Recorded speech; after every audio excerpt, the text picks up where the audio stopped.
Hello swing dancers, it's Julia for Blablaswing and today we are with Sing. Sing, hello, can you introduce yourself please? Hello, I'm Sing from Singapore and we are broadcasting from Herrang in Sweden. Yeah, what a camp. I have the chance to meet a lot of amazing people. You are really famous to have bring the swing dance in Asia. Can you spoke about this story? Yes. So right now there is huge swing dancing all over Asia. There's about 11 countries, and every country, every big city has lindy hop in it, and of course now the Balboa and shag all is in the mix.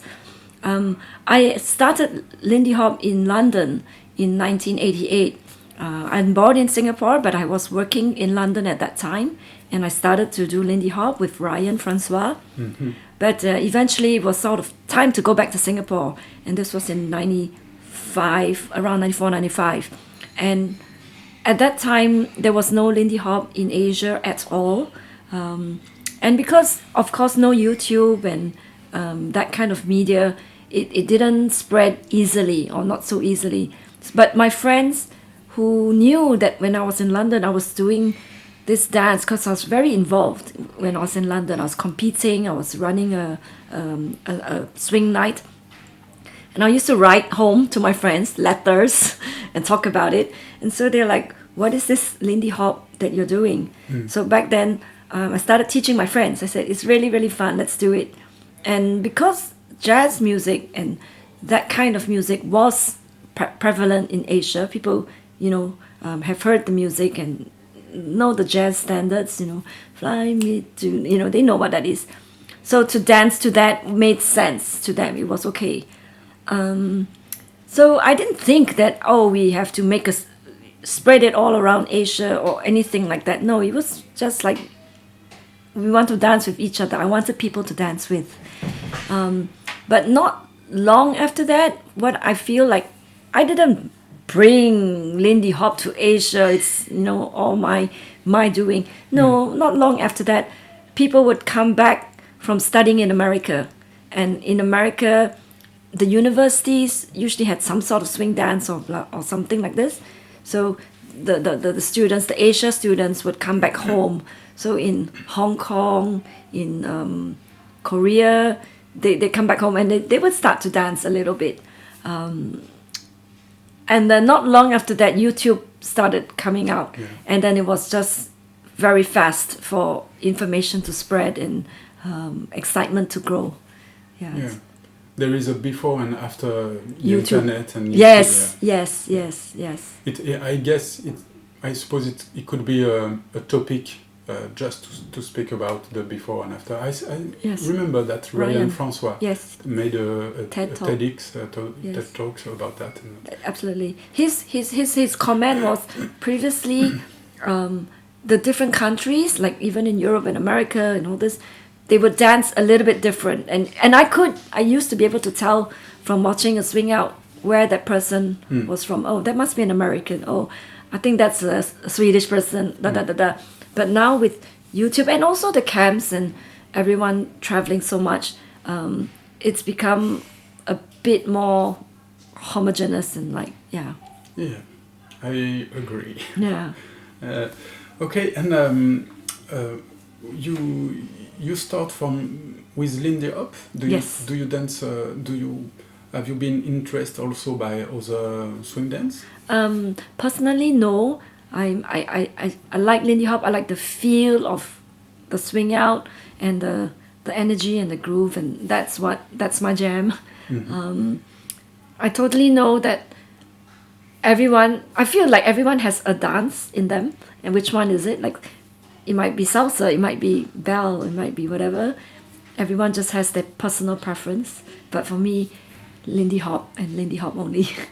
And can you say that this dance changed your life in some way? Absolutely. I started lindy hop when I was maybe like 25, 26 years old. So I would say an older age.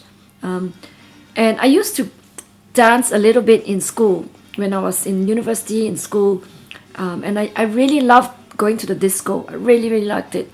But once I started work, like I was in advertising company, I sort of felt, okay, I have to act like a grown up now. No more dancing, I'm not supposed to be crazy. But when I saw Lindy Hop, when I saw people dancing, I realized this is something I can do. I feel I can grow old with it. And yeah, so I enjoyed doing it. And that already was one life changer. I was working in London for like 4 or 5 years before I started Lindy Hop, before I found Lindy Hop, or maybe 3. Anyway, for a while. And I was getting really fat because I like to eat chocolates. So I was eating chocolates. But when I started dancing, I didn't have to do any exercise regime or anything. It was just like, that was my exercise. And I think my health got better once I started. So just like literally, it saved my life. And emotionally and mentally, I found really good friends, a strong community that supported me as a person, as a woman. All my girl gang, the Ladybugs, Julie, Angela. Yeah. So mental health was supported, and then this is my life that I started to teach, and that, or even before I started to teach, just to travel to dance. You meet all the communities around Europe at that time and America. Wow, the door is open for any Lindy Hopper to make friends. Boom, you go in, you got 80 new friends, Yeah, exactly. So amazing, so amazing. And so simple. Yeah. It's like, and something I was struck by all the time since I started. It's you go in events and you can be next huge star of the Lindy Hop and hey, hello, and where do you come from? And you can have a relation immediately. It's not like if you playing tennis and be near Nadal or Federer immediately. It's hard to meet these people. Okay. But in a dance, in swing dance, they will come in. They come. They are just here. Yeah. It's something really special. Yeah, I think something very special about Lindy Hop is that Frankie was always in the middle of the dance floor, or in the dance room. He wasn't in the special teachers hideaway, behind or backstage. He was there because he liked to dance. He liked the music. He liked to watch people dance, and to him it was like, I want to be in with the dancing, and that and I think that set the tone for all of us. It's like, how can you be a superstar when the biggest superstar is Frankie, is not being a faraway superstar, so like, how can I be, I can't, I'm not, yeah. Speaking of Frankie, you have a library talk yesterday night about him, and we learn a lot of things also. You met him really earlier, and it was a friend of you. Can you tell some words about it? Yeah, I was so lucky to meet Frankie, like maybe 89 or something like this. He would come to London to work with Ryan. Ryan had a professional group, Zoots and Spangles, and they would invite Frankie to choreograph and work with them. At that time, camps and events were not common. So we didn't have the workshop and It was more like Ryan would get a grant, arts grant from the government or council to bring Frankie to work with them. So I met Frankie like this. And before I met Frankie, Ryan and his girlfriend then, Julie, they used to tell me, you will love Frankie. He's so nice, and such a nice guy. And I was like, okay, but what's about his dancing? I was interested in that. But after I met Frankie, I was like, he's such a nice guy, The dancing aside, he's such a nice guy. Yeah, the human side is more really, important. really special. Really, really special. We are so lucky that he was the one that was the good dancer and the good person, you know. Yeah. And did you ask him to go in Asia, in Singapore? Yes. When I went back, I knew that it was so important to bring Frankie out. I didn't want people to think that what I did was Lindy Hop. I wanted them to see this is Frankie and this is what Lindy Hop is. And I'm just someone trying to learn from Frankie. Yeah. So it's very important for me. Yeah. Some speak to me that you bring him too in Australia. Is it true? I didn't bring him to Australia. The Australians invited him, okay, and invited me and invited several sites at the same time. Yeah. So can we talk about your taste? What you like in swing music? What is your favorite artist and favorite dancer? Maybe if you have. My favorite artist is, I would say, is the Count Basie, is the stuff with a very clear riff of yang, and many musicians had that in one song here and there. Lionel Hampton had it, Coleman Hawkins, you know, they all had it, but I guess Count Basie is the easiest go-to, you know, that, yeah. Yeah, it's like a infernal machine. Yeah. In the beginning, when I started Lindy Hop, I didn't hear that. I didn't understand that, and you know, I was like, I just wanted to go for it, to dance, but it took me a while to understand that was the thing that I liked. I didn't I didn't intellectually get it. I was just like, just want to go, but eventually I realized, oh, it's the music. Yeah. And it took me a while to hear it and to be able to respond to it. Yeah. It's subtle because it's so subtle, and our ears are so uneducated. We are so easy to hear the boom tap, you know, that's the beat, boom tap, boom tap, boom tap. But when it's boom ba, we have to like quiet down to like, oh, there it is. It's underneath. There's the beat, but there is to feel the groove too. Yeah. Sometimes it's quite difficult too. It's very hard for us modern ears, because our ears are uneducated. Yeah, we have baby ears. You know, only can listen to boom tap, boom tap, boom tap. Yeah. And speaking of that, do you listen also modern swing bands? Yeah, I mean, because there are a lot of modern swing bands now, you know, and more bands that are trying to cater to dancers, which is great because then we get a chance to dance to live music. Dancing to live music definitely has a different vibe to CD music. The spontaneity of like, you never know what they're gonna play, and you really have to listen and be there. And also they're like, okay, does it swing, does it not? You know, like you start to make not judgment, but you're asking, you know, does it swing, does it not? And I think it fine tunes us as a dancer a little bit. Yeah. And it's great. Like in Japan, there are people swinging. In Korea, bands that are trying to play for dancers, which is wonderful. Yeah. Some I know some French band who go play a lot of time in Shanghai, particularly. Oh, and Helen and yes, Bernard, and Helen and Bernard and his band, and also Hot Sugar Band. Yes, Hot Sugar Band, especially in Korea, and also bands for Perpignan with Arnaud. Very great. Yeah. It's nice. It's good that musicians now have the opportunity to play this music, you know. Before, there were musicians that like this kind of music, but no demand, so they don't practice it, don't play it, and then they end up doing other kind of jazz.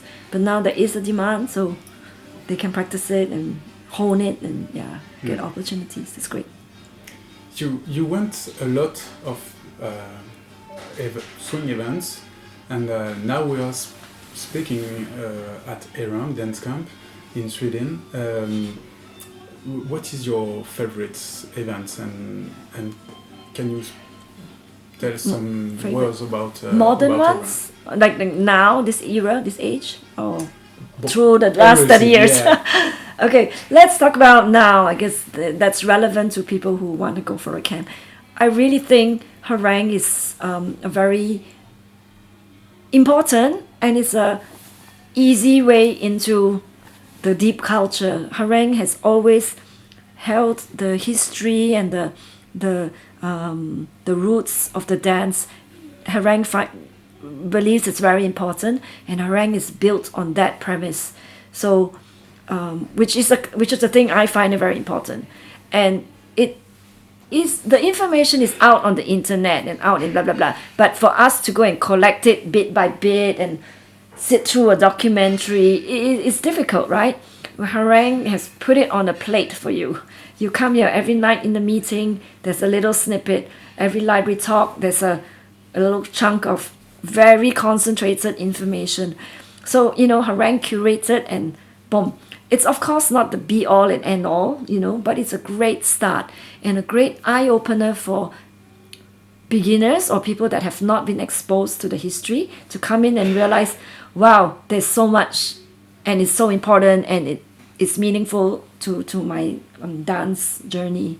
So I'm so grateful to Leonard and to the whole Herrang dance team through the 37 years or however it is that believe in this.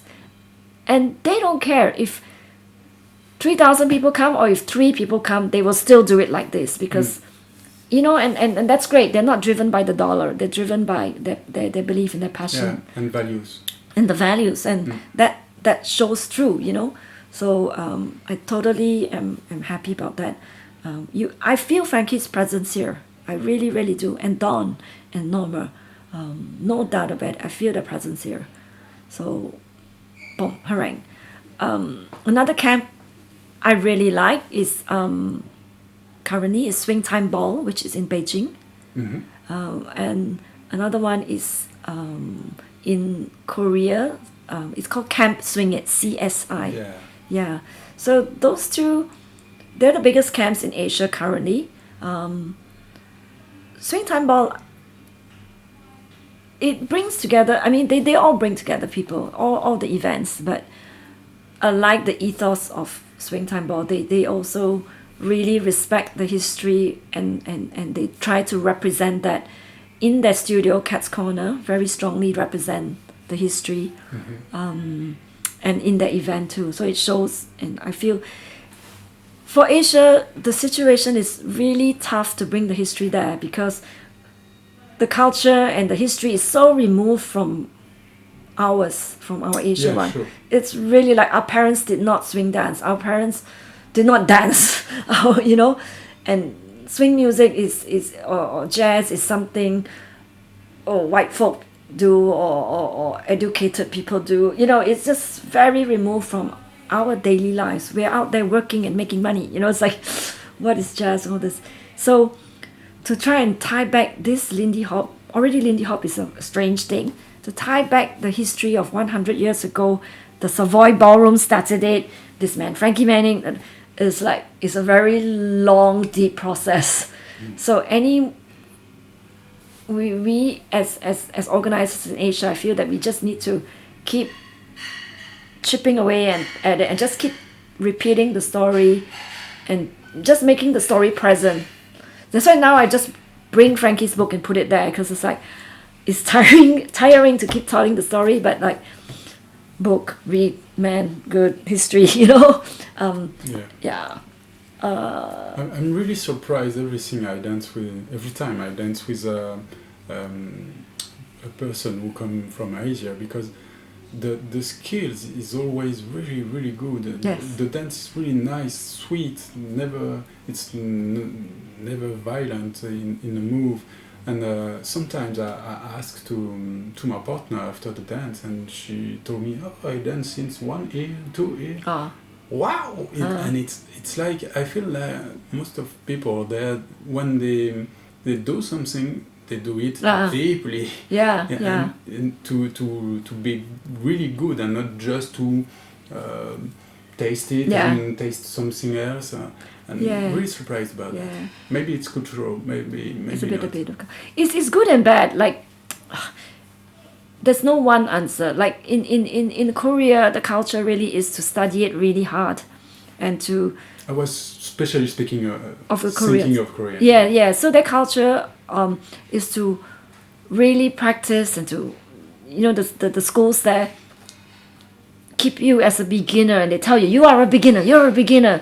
You keep practicing until you're ready for the next step. They're very strict about that.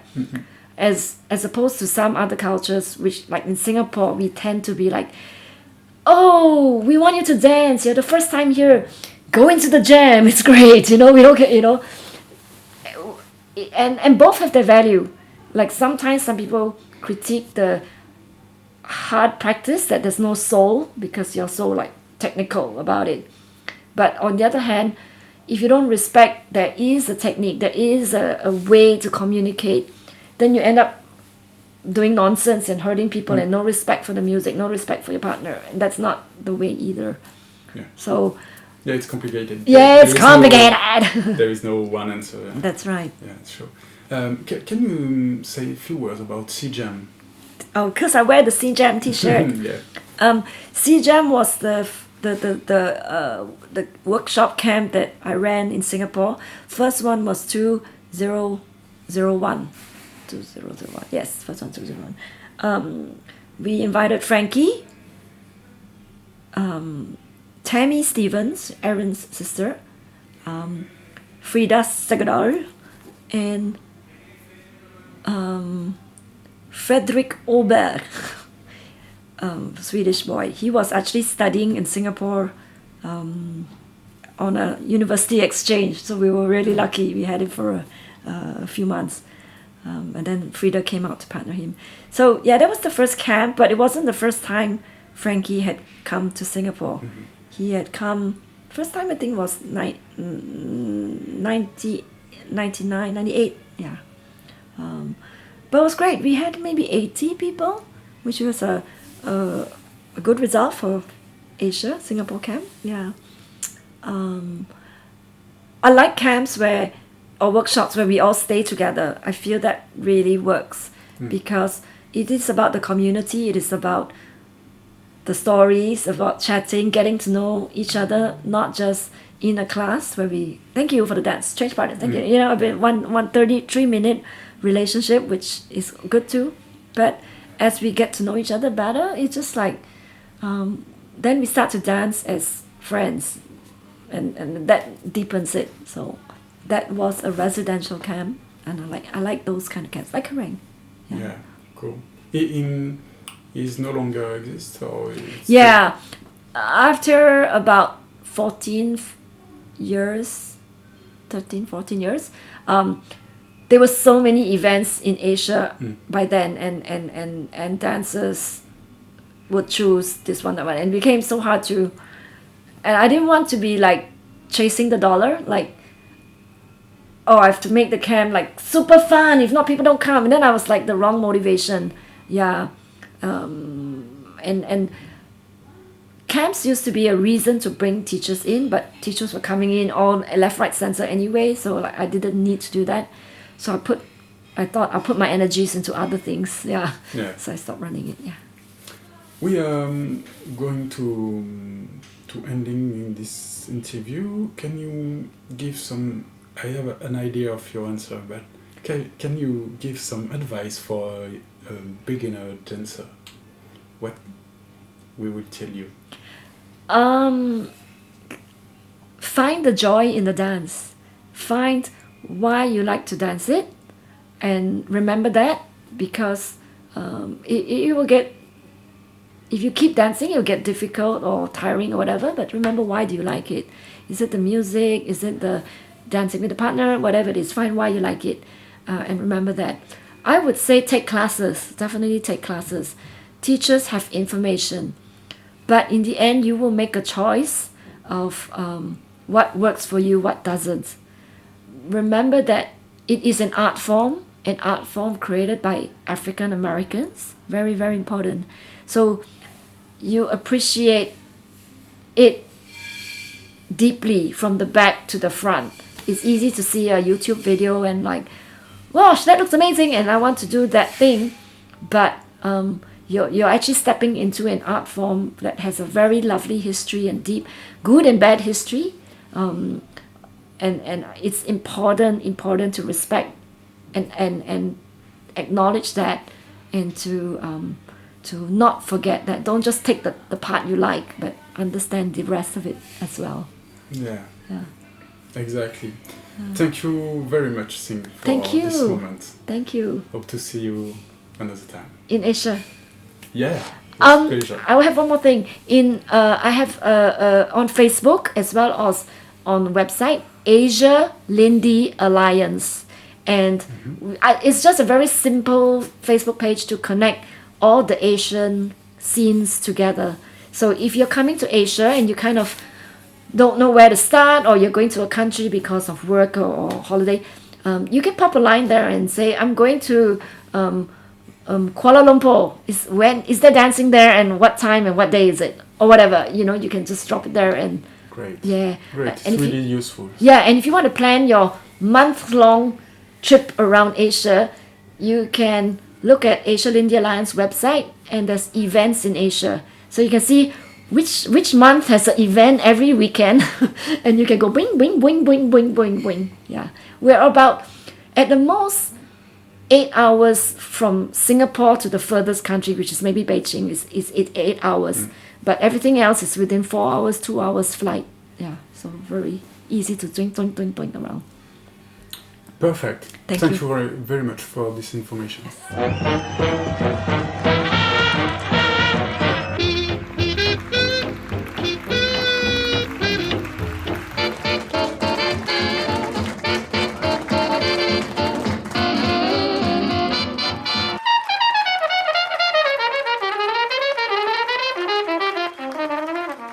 Blablaswing.